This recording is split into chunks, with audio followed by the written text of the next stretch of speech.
이 이야기는 21살에 제가 직접 겪은 실화입니다. 21살 처음으로 자취를 시작했을 때였어요. 반지하 작은 1.5룸이었습니다. 돈이 많지 않았던 시절이라 선택의 여지가 없었어요. 그래도 제 첫 독립 공간이라 설레는 마음으로 이사를 했어요. 처음에는 창가 쪽에 침대를 붙이고 잤어요. 그렇게 몇 개월을 별일 없이 지나갔습니다. 그런데 몇 개월이 지나니까 방 구조를 바꾸고 싶어졌어요. 기분 전환도 할 겸 침대를 방문과 마주보는 쪽으로 옮겼습니다. 바로 그때부터였어요. 가위에 눌리기 시작했습니다. 방 구조를 변경한 뒤 처음으로 낮잠을 자고 있었어요. 근데 어디선가 이상한 소리가 들리는 거예요. 유치원생 정도 되는 여자아이들의 웃음소리였어요. 여러 명이 함께 까르르 웃으며 뛰노는 것 같은. 저는 눈을 뜨려고 했어요. 근데 몸이 안 움직였어요. 눈꺼풀이 무거워서 떠지지 않고 팔다리도 꿈쩍도 하지 않았어요. 한참을 그렇게 있다가 겨우 몸을 풀고 일어났어요. 그런데 이상한 게 저희 집은 다가구 주택이었는데 이런 어린 여자아이들이 사는 집은 없었거든요. 그래서 그때야 깨달은 것 같아요. 이런 게 가위구나. 며칠 뒤 진짜가 시작됐습니다. 어느 날 새벽이었어요.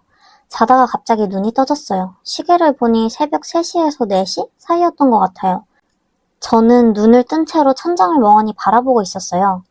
그러다가 고개를 돌려 창가 쪽 커튼을 봤습니다.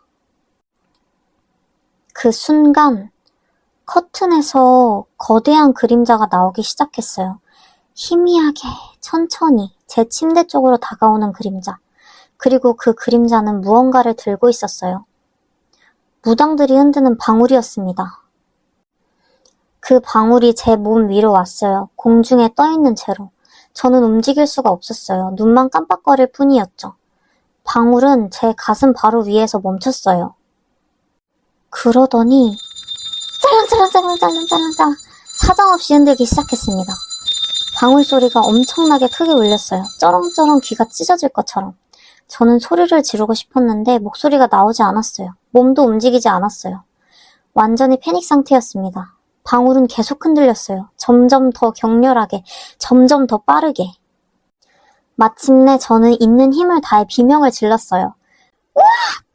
동시에 몸을 일으켜 방 불을 켰습니다. 불이 켜지자 아무것도 없었어요. 방울 소리도 멈췄고 그림자도 사라졌습니다. 하지만 제 온몸은 땀으로 흠뻑 젖어 있었어요. 너무 무서워서 잠을 잘 수가 없었어요. 뜬 눈으로 밤을 새웠습니다. 한 번 가위를 눌리고 나니까 계속 눌렸어요. 심신이 약해진 건지 2일에 한 번꼴로 가위에 눌렸습니다. 매일 밤이 두려웠어요. 잠을 자야 하는데 잠이 무서운 거예요. 잠을 제대로 못 자니까 일상생활도 힘들어졌어요. 피곤하고 예민해지고 불안했어요. 어느 날은 여자인지 남자인지 모를 귀신이 나타나서 제 얼굴 바로 앞에서 소리를 질렀어요. 웃는 것 같기도 했어요. 얼굴도 제대로 안 보였어요. 그냥 형체만 있는 것 같은 검은 실루엣. 저는 겁에 질려서 눈만 깜빡거리고 있었어요. 몸은 여전히 움직이지 않았으니까요.